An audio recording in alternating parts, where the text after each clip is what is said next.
Bismillahirrahmanirrahim. Assalamualaikum warahmatullahi wabarakatuh.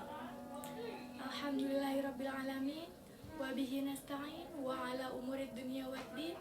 Wassalatu wassalamu ala ashrafil anbiya'i wal mursalin. Rabbi shrah li sadri wa yassir li amri wahlul 'uqdatam min lisani yafqahu qawli. Wa ala alihi wa sahbihi ajma'in, amma ba'du. Pertama-tama, marilah kita panjatkan puja dan puji syukur kehadirat Allah Subhanahu wa Ta'ala yang telah memberikan kita semua hambanya nikmat iman dan Islam serta nikmat sehat dan panjang umur, sehingga kita semua dapat bertemu kembali pada kesempatan kali ini. Salawat serta salam tak lupa juga kita curahkan kepada junjungan kita Nabi akhir zaman, yaitu Nabi besar Muhammad Sallallahu Alaihi Wasallam beserta keluarga dan juga para sahabatnya. Semoga kita sebagai pengikutnya mendapatkan syafaat dan perlindungan di yaumil akhir kelak. Amin amin ya rabbal alamin.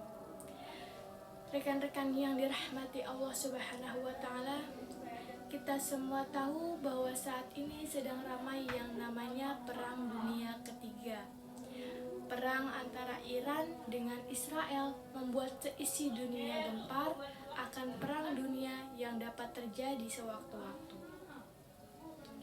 Perang antara Iran dengan Israel merupakan perang fisik yang dapat kita lihat secara nyata keadaannya.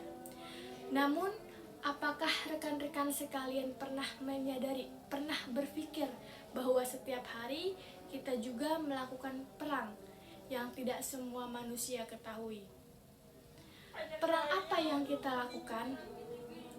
Setiap hari kita melakukan perang pemikiran atau yang namanya Ghazwatul Fikri.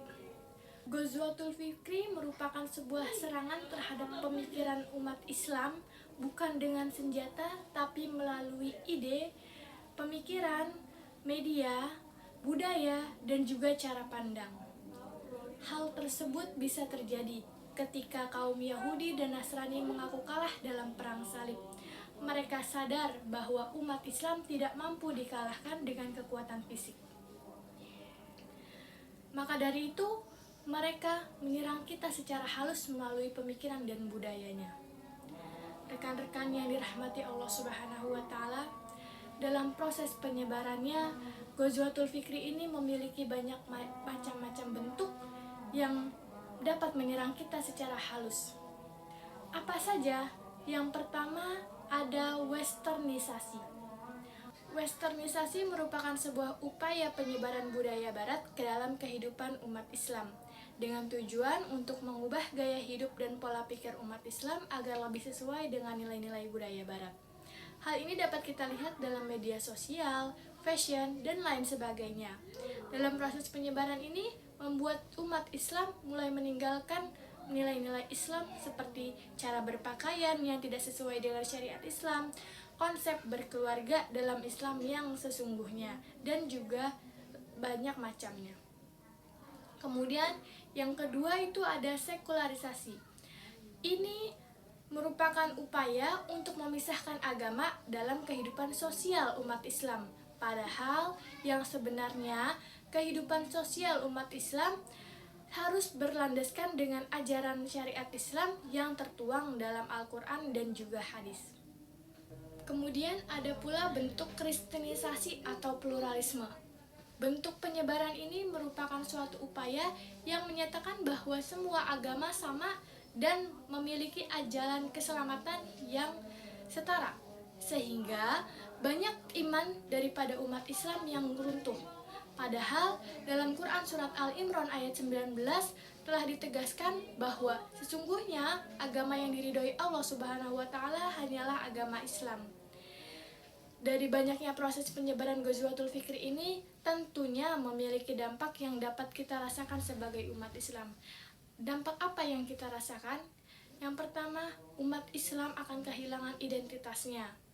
Kemudian akidahnya melemah sebab banyak yang mulai meragukan kebenaran Islamnya. Moralitas umat Islam runtuh karena nilai-nilai Islam tergantikan dengan budaya ideologi bebas. Dan yang lebih parahnya lagi, generasi kita saat ini, generasi muda saat ini lebih percaya dengan konten viral daripada ulama, Al-Quran, dan hadis. Dalam Al-Quran, surat Al-Baqarah ayat 217, Allah telah menegaskan bahwasannya orang-orang kafir tidak akan berhenti memerangi kalian sampai kalian murtad, baik secara fisik maupun pemikiran.